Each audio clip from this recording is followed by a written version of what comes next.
இவங்களுடைய எழுச்சியை பார்க்கும்பொழுது ஒண்ணு மட்டும் கன்ஃபார்ம், வெஸ்ட்லயும் திமுக தான் பெஸ்ட்ங்கிறத இந்த கூட்டம் நிச்சயம் நிரூபித்து காட்டும். அதற்கு உங்களுடைய எழுச்சியே உதாரணம், சாட்சி. இன்னைக்கு இந்தியாவிலேயே எந்த ஒரு அரசியல் கட்சியும் செய்யாத ஒரு பணியை இளைஞரணி நிர்வாகிகள் சந்திப்ப மாநாடு போல தொடர்ந்து நாம் நடத்திக்கிட்டு இருக்கிறோம். இன்னைக்கு பல கட்சிகள் தமிழ்நாட்டில் எத்தனை பூத் இருக்குன்னு தெரியாம சுத்திக்கிட்டு இருக்கிறாங்க. இப்பதான் கணக்கே எடுத்துக்கிட்டு இருக்காங்க. ஆனா நாம பூத்துக்கு இத்தனை நிர்வாகிகளை நியமனம் செஞ்சு டேட்டாவோட களப்பணியில, கட்சி பணியில, இளைஞரணி பணியில நாம செஞ்சுக்கிட்டு இருக்கிறோம். இன்னைக்கு இளைஞரணியில மட்டும் 5 லட்சம் நிர்வாகிகளை நாம பெற்றிருக்கிறோம். 50 லட்சம் உறுப்பினர்களை பெற்றிருக்கிறோம். தமிழ்நாட்டில் இல்ல, இந்தியாவிலேயே எந்த இயக்கத்துடைய ஒரு அணிக்கும் இப்படிப்பட்ட சிறப்பு கிடையவே கிடையாது. நம்முடைய இளைஞரணியை கழகத்துடைய ராணுவம்னு தலைவர் சொல்ற மாதிரி ஒரு கட்டுப்பாடோடு நடத்திக்கிட்டு இருக்கிறோம். உதாரணத்திற்கு கடந்த 6 வருடங்கள் மட்டும் அத்தனை களப்பணிகளை, கழக பணிகளை, மக்கள் பணிகளை செஞ்சிருக்கிறோம்.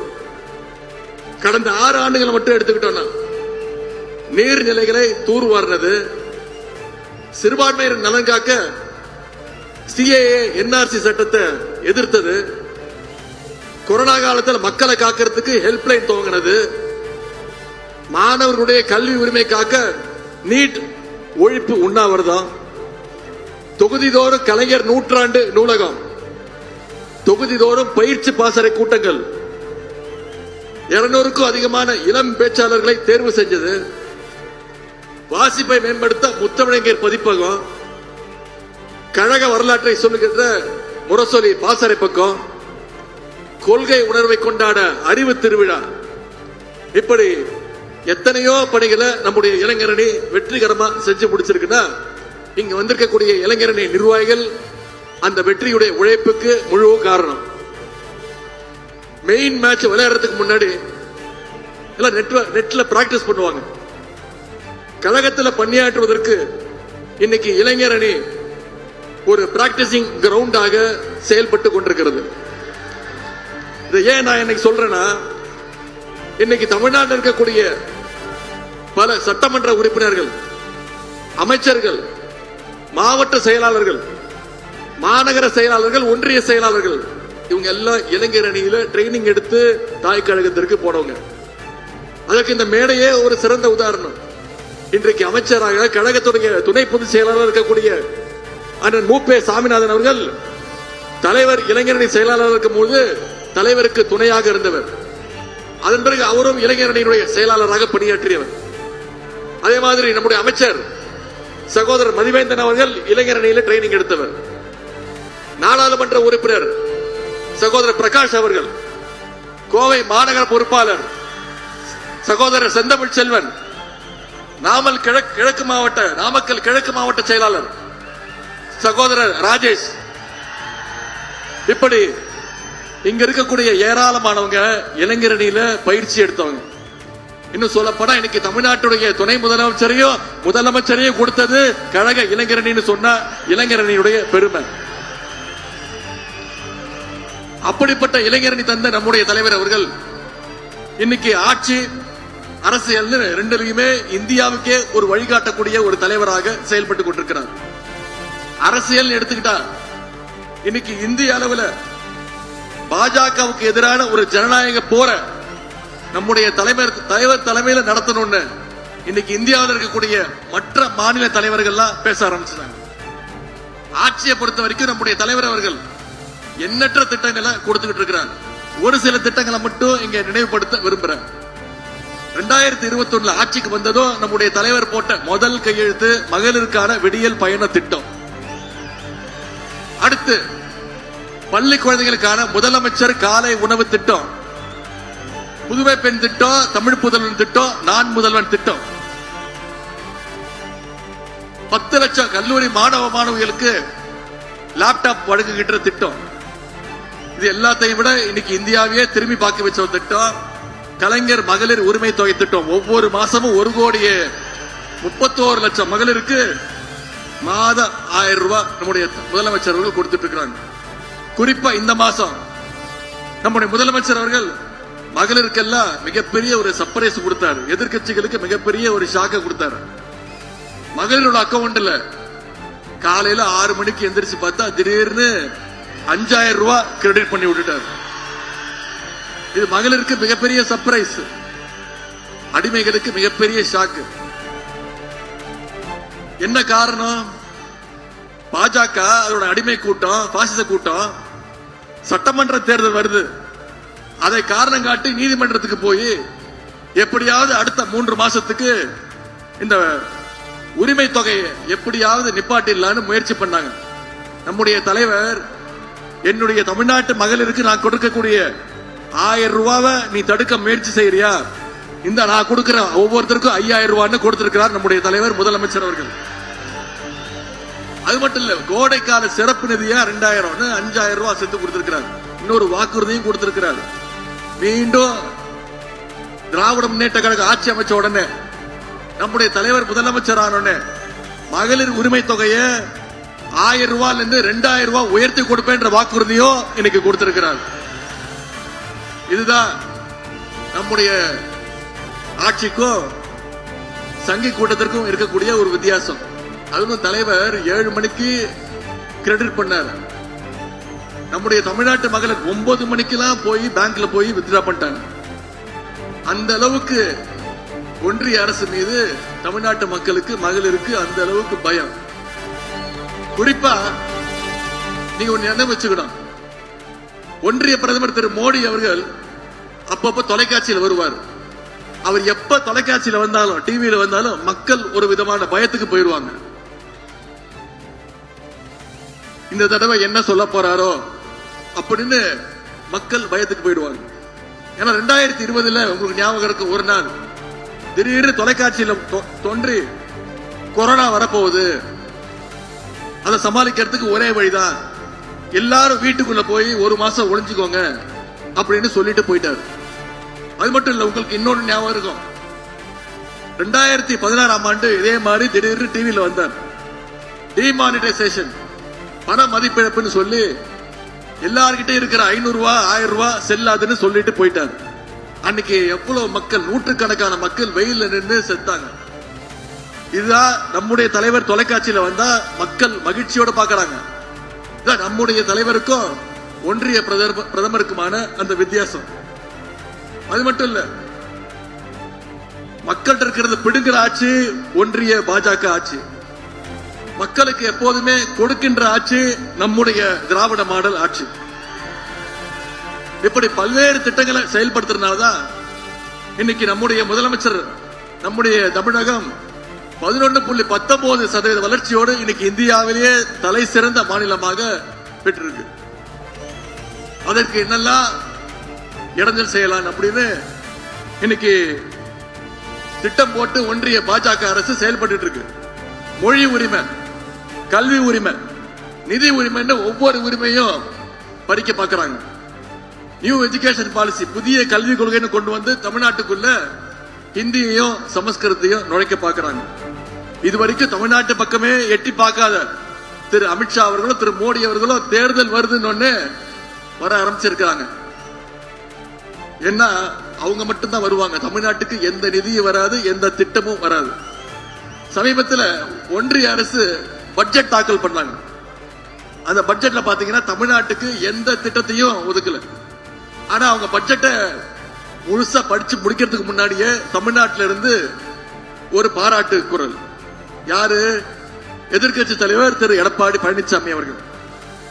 அதனாலதான் பட்ஜெட் சூப்பர்னு டயர் புகர் பழனிசாமி இன்னைக்கு ஃபயர் விட்டுக்கிட்டு இருக்காரு. அதனாலதான் அடிக்கடி சொல்லுவேன், அரசியல்ல நாம பல பேர் முரட்டு பக்தர்களை பார்த்திருப்போம், முரட்டு தொண்டர்களை பார்த்திருப்போம். ஆனா இன்னைக்கு ஒரு முரட்டு அடிமையா திரு எடப்பாடி பழனிசாமி அவர்கள் திரு மோடி அவர்களுக்கு மாறி இருக்காரு. நீங்க தொலைக்காட்சியில பார்த்திருப்பீங்க, 3 நாட்களுக்கு முன்பு எதிர்கட்சி தலைவர் எடப்பாடி பழனிசாமி அவர்கள் ஒரு தியேட்டர்ல போய் படம் பார்க்கிறார். திரு எம்ஜிஆர் அவர்கள் நடிச்ச படம் பார்த்து ஒரே கண்கலங்கிறார், அழுகுறார். நான் யோசிச்சு பார்த்தேன், இந்நேரம் திரு எம்ஜிஆர் அவர்கள் உயிரோடு இருந்திருந்தாருன்னா இவரை பார்த்து என் கட்சியை எப்படி ஆக்கிட்டீங்களேன்னு பார்த்து எப்படி எழுதிருப்பாருன்னு யோசிச்சு பார்த்தேன். 2019 அதிமுகவை பாஜகவுக்கு அடகு வச்சார். 2021 அதிமுக பாஜகவுக்கு லீஸுக்கு விட்டார். இப்போ 2026 அதிமுக பாஜகவுக்கு மொத்தமா வித்துட்டார். தன்னுடைய சுயநலத்திற்காக எடப்பாடி பழனிசாமி அவர்கள் அதிமுகவை அழிவு பாதையில கொண்டு போயிட்டு இருக்கிறார். ஆனா நம்முடைய தலைவர் அவர்கள் நம்முடைய தமிழ்நாட்டை அறிவு பாதையில நம்முடைய தலைவர் அவர்கள் அழைச்சிட்டு போயிட்டு இருக்கிறார். அதனால சங்கிகளுக்கு தமிழ்நாட்டை பார்த்தாலே எப்பொழுதுமே ஒரு வைத்தறிச்சல். இன்னைக்கு இந்தியாவிலேயே ஒரு இயக்கத்தை எப்படியாவது மிரட்டினா உருட்டலான்னு இடி, சிபிஐ இப்படி பல்வேறு அமைப்புகளை வச்சு மிரட்டிட்டு இருக்கிறாங்க. இவங்களுக்கெல்லாம் நம்முடைய தலைவர் அவர்கள் நேற்று மதுரையில தெளிவா ஒரு பதில் சொன்னாங்க. என்ன வழக்கு தானே போடுவீங்க? திமுக உடன்பிறப்புகள் பார்க்காத வழக்குகளா? மொழி போர்ல ராணுவத்தையே எதிர்த்து நின்ற இயக்கம் திராவிட முன்னேற்ற கழகம். மிசாவை பார்த்த இயக்கம் திராவிட முன்னேற்ற கழகம். நம்முடைய தலைவர் அவர்கள் உயிரே போனாலும் எங்களுடைய சுயமரியாதையை நாங்க என்னைக்கு விட்டு கொடுக்க மாட்டோம். தமிழ்நாட்டுடைய உரிமைகளை என்னைக்கு விட்டு கொடுக்க மாட்டோம். அதனாலதான் அடிக்கடி நான் சொல்வேன், நாங்க ஈடிக்கும் பயப்பட மாட்டோம், மோடிக்கும் பயப்பட மாட்டோம். மோடி இல்ல, மோடியோட டாடி வந்தாலும் நாங்க பேஸ் பண்ண தயாராக இருக்கின்றோம். இந்த லட்சணத்துல திரு மோடி அவர்கள் தமிழ்நாட்டுக்கு வந்து பேசுறார். என்ன டபுள் இன்ஜின் சர்க்கார் வேணுமா? தமிழ்நாட்டுக்கு டபுள் இன்ஜின் சர்க்கார் வேணும்னு திரு மோடி அவர்கள் சொல்றார். தமிழ்நாட்டுடைய இன்ஜின் பலமான ஒரு திராவிட மாடல் இன்ஜின். இது எப்போதுமே தனி டிராக்ல முன்னேறி போயிட்டு இருக்கிற இன்ஜின். நம்ம கிட்ட இருக்கிற இன்ஜின் growth இன்ஜின், நம்ம கிட்ட இருக்கிற இன்ஜின் டெவலப்மெண்ட் இன்ஜின், நம்ம கிட்ட இருக்கிற இன்ஜின் ப்ராகிரசிவ் இன்ஜின். இன்னைக்கு மகளிருக்கான விடியல் பயண திட்டத்தை திரு மோடி அவர்கள் விமர்சனம் பண்றார். மகளிர் எல்லாரும் பஸ்ல போயிடுறாங்க, அதனால மெட்ரோக்கு கூட்டம் வர மாட்டேங்குது அப்படின்னு சொல்றார் திரு மோடி அவர்கள். அதே மெட்ரோக்கு நாம நிதி கேட்கும் பொழுது கோயம்புத்தூருக்கும் மதுரைக்கும் நிதி கேட்டோம். அந்த நிதியை மெட்ரோ நிதியை ஒன்றிய அரசு ஒதுக்கல.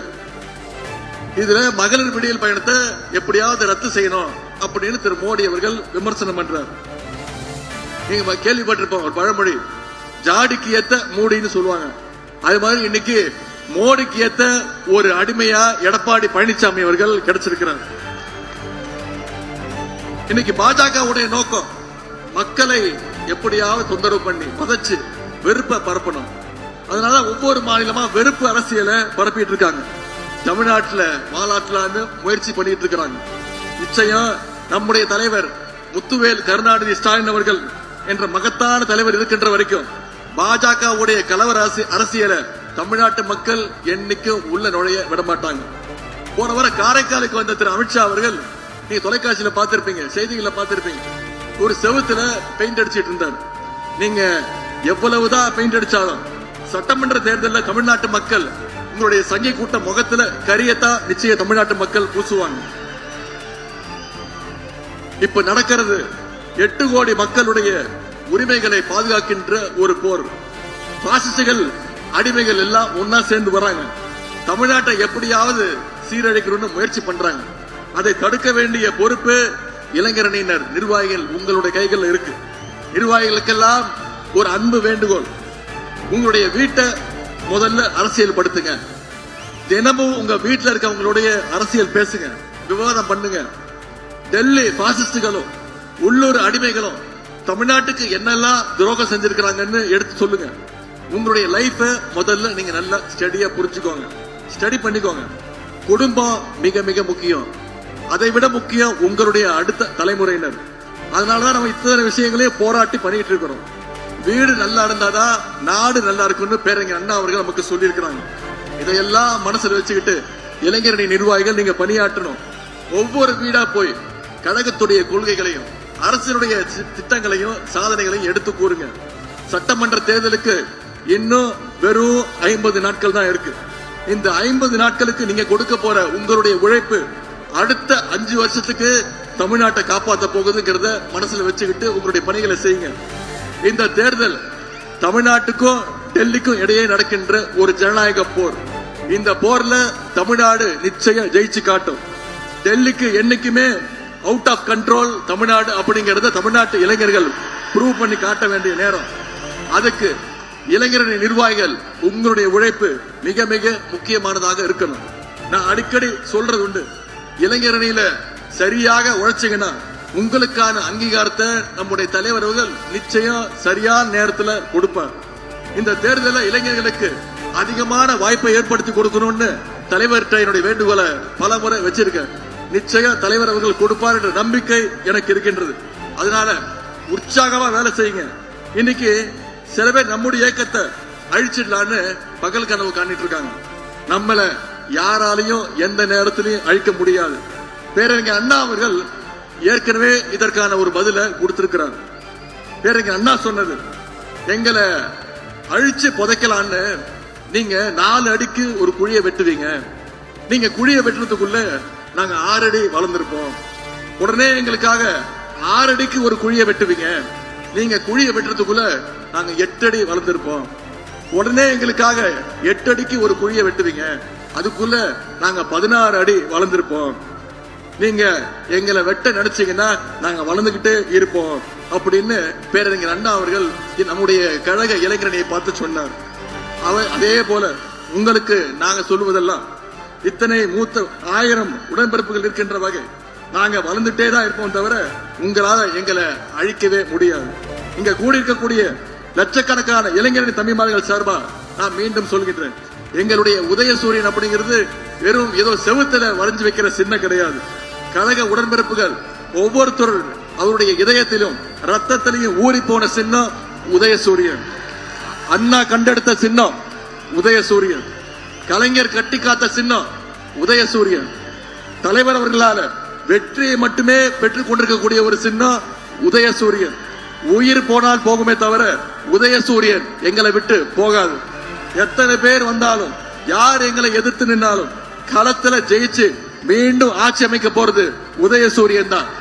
நம்முடைய தலைவர் அவர்கள் நமக்கு ஒரு டார்கெட் கொடுத்திருக்கிறாங்க, மினிமம் 200 தொகுதி, வெல்வோம் 200, படைப்போம் வரலாறுன்னு. நம்முடைய இளைஞரணி தம்பிமார்கள் அடுத்த 50 நாட்கள் களத்துல இறங்கி பிரச்சாரத்தை மேற்கொண்டீங்கன்னா, நம்முடைய பணிகளை சரியா செஞ்சீங்கன்னா 200 இல்ல 200க்கும் அதிகமான தொகுதிகள்ல நிச்சயம் திராவிட முன்னேற்ற கழகம், நம்முடைய மதச்சார்பற்ற முற்போக்கு கூட்டணி மிகப்பெரிய வெற்றியை பெறும். எனவே அந்த டார்கெட்டை மனசுல வச்சுக்கிட்டு ராக்கெட் வேகத்துல நம்முடைய வேலைகளை நாம செய்யணும். ஆகவே 10 தோல்வி பழனிசாமியையும் மொத்த தோல்வி மோடியையும் மறுபடி நீங்க விரட்டி அடிக்க வேண்டும். கழக அணியுடைய வெற்றி கணக்கு இந்த மேற்கு மண்டலத்திலிருந்து தொடங்கணும். கழகம் 7வது முறையாக ஆட்சி அமைக்கணும். நம்முடைய தலைவர் 2வது முறையாக முதலமைச்சர் நாற்காலில் உட்காரணும்னா நீங்க ஒவ்வொருத்தரும் இரவு பரவு பார்க்காமல் பணியாற்றுங்க. மேற்கு மண்டல இளைஞரணி நிர்வாகிகள் உங்கள்கிட்ட இருக்கின்ற உற்சாகத்தை பார்க்கும்பொழுது நம்முடைய வெற்றி நிச்சயம் உறுதிங்கிறத நான் இங்கே சொல்லிக் கொள்கின்றேன். சட்டமன்ற தேர்தல் வெற்றிக்கு இளைஞரணியினுடைய பங்கு மிக மிக முக்கிய காரணமாக இருக்கணும். உங்க அத்தனை பேருடைய பணிகளும் சிறக்கட்டும். பல்வேறு மாவட்டங்களிலிருந்து, பல்வேறு தூரங்களிலிருந்து, பல்வேறு பகுதியிலிருந்து வந்திருக்கிறீங்க. நான் உங்ககிட்ட தயவு செய்து கேட்டுக்கொள்வதெல்லாம், திரும்பி போகும்போது மிகுந்த பாதுகாப்போடு கவனமாக உங்களுடைய பயணத்தை நீங்க வகுத்துக்கோங்க. அடுத்து பிரச்சாரத்திலையும் கழகத்துடைய வெற்றி விழாவிலும் மீண்டும் உங்களை எல்லாம் நான் சந்திக்கின்றேன். வெல்வோம் ஒன்றாக, தலைவர் தொடரட்டும், தமிழ்நாடு வெல்லட்டும். நன்றி, வணக்கம்.